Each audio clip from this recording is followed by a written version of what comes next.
In the shadow of the looming mountains of Yasu, the village of Akaraba lay cradled between the valleys where the wind whispered secrets from the past.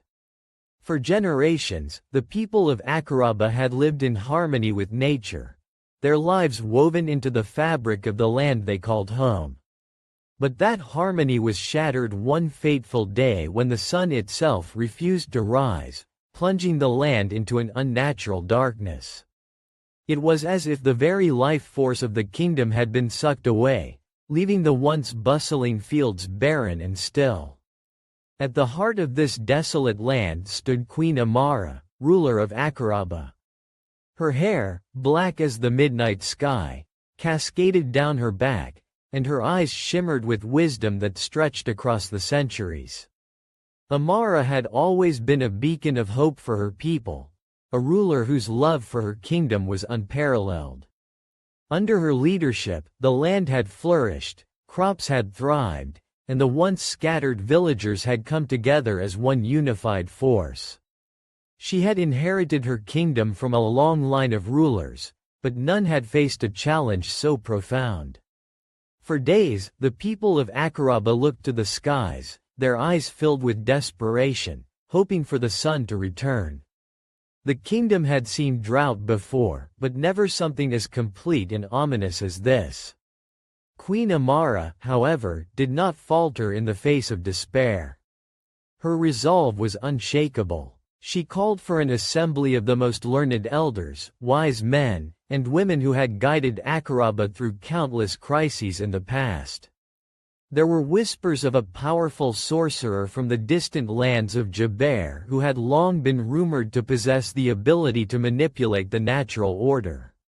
Amara, though skeptical of the rumors, knew that if there was any hope for restoring her kingdom, she would have to seek this sorcerer out. With no time to lose, Queen Amara embarked on a journey, accompanied by her most trusted confidant, the fierce and unwavering warrior Tarek. Tarek was a man of great strength, known throughout the kingdom for his unmatched skill with the sword and his loyalty to the queen. Alongside them was Zada, an ancient scholar who had dedicated her life to the study of celestial forces and arcane magic. Together, they set out towards the farthest reaches of the kingdom, hoping to find the elusive sorcerer who might hold the key to unlocking the sun's return. After what felt like an eternity, they finally arrived at the hidden lair of the sorcerer, a place where the earth seemed to hum with an unnatural energy. It was a cavernous temple, half buried in the mountainside, and at its heart stood the figure of the sorcerer himself, a man of great age, his eyes gleaming with the knowledge of countless lifetimes. His name was Malek, and he was known far and wide for his power over the forces of nature. "You seek the sun's return?" Malek's voice echoed through the temple like a distant thunderclap. "Do you understand the price you must pay to restore balance?" Queen Amara stood tall, her gaze unwavering. "I understand that my kingdom will perish if I do nothing. I am willing to do whatever it takes to save my people." Malek's eyes narrowed. "Very well, Queen of Akaraba. To restore the sun, you must make a choice. The sun and the moon are bound in eternal struggle. One cannot rise without the other fading. To summon the light, you must sacrifice that which you hold most dear." Tarek stepped forward, his hand resting on the hilt of his sword. "We will not allow you to harm our queen. What do you mean by sacrifice?" Malek's laugh reverberated through the temple, cold and hollow. "A sacrifice of the heart, warrior. A life for a life." Queen Amara's heart raced, but she did not flinch. "I am prepared to make that sacrifice." Malek's eyes glowed brighter, and the ground beneath them trembled. "Then you must make the choice now, Queen. The sun will return, but at what cost?"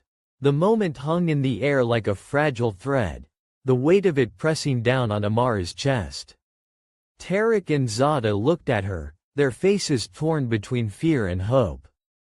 Amara knew the gravity of her decision, but she also understood that her people's survival was at stake. She could not turn back now. With a single motion, Amara stepped forward and placed her hands on the ancient stone altar before her. "I offer myself," she declared, her voice steady. "Let my life be the price of Akaraba's salvation." The sorcerer's eyes gleamed with approval, and with a wave of his hand, the world around them shifted. The temple trembled, and the ground cracked open as dark energies swirled around Amara. As the darkness began to consume her, she felt herself becoming one with the earth, her life force entwined with the land she had sworn to protect. In that moment, the heavens above began to stir, and the sun broke through the dark clouds, casting its golden rays upon the land once more. But as the light returned to Akaraba, Amara's body began to wither. Her once vibrant skin turned to dust, and her soul seemed to dissipate into the air, carried away by the winds of the mountains. Tarek and Zada watched in horror, powerless to stop the queen's transformation.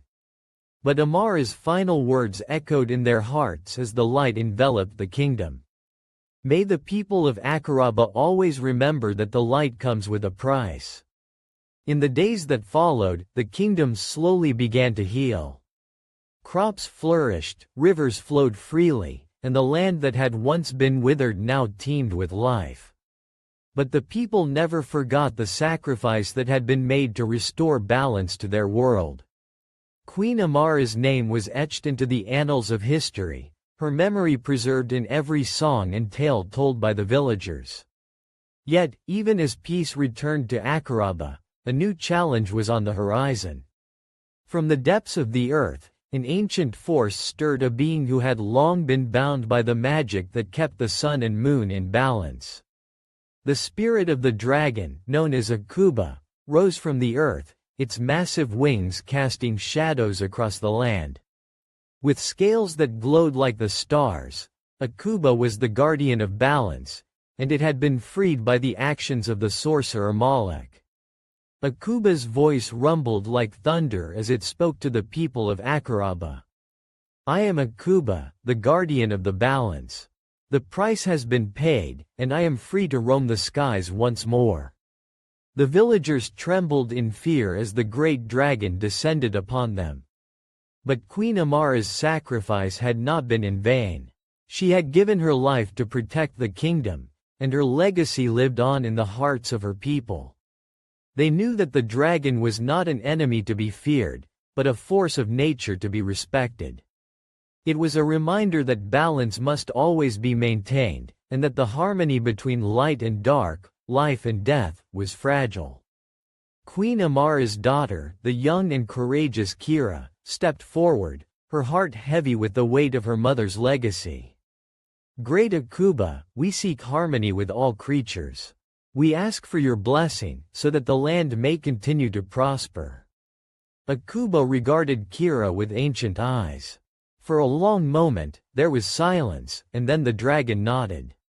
With a mighty roar, it took to the skies, its wings beating like thunder. As it soared above the kingdom, rain began to fall, nourishing the earth and blessing the land with fertility once more. Years passed, and the people of Akaraba learned to live in balance with the forces of nature, guided by the wisdom of Queen Amara's legacy and the teachings of the dragon. The story of Amara's sacrifice and the rise of Akuba was passed down through the generations, a tale that reminded the people of the delicate balance between life and death, light and dark. But the tale did not end there.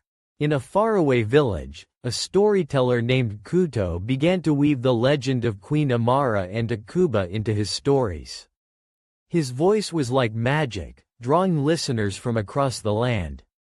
As he spoke, the earth trembled once more, and Akuba appeared, drawn by the power of Kuto's storytelling.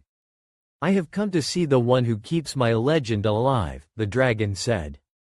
"Your words have given me life beyond the confines of time and space." And so, the tale of Queen Amara and Akuba lived on, not just in the pages of history, but in the hearts of all who listened, a story that would be told for generations to come. A story of sacrifice, balance, and the eternal dance between light and darkness.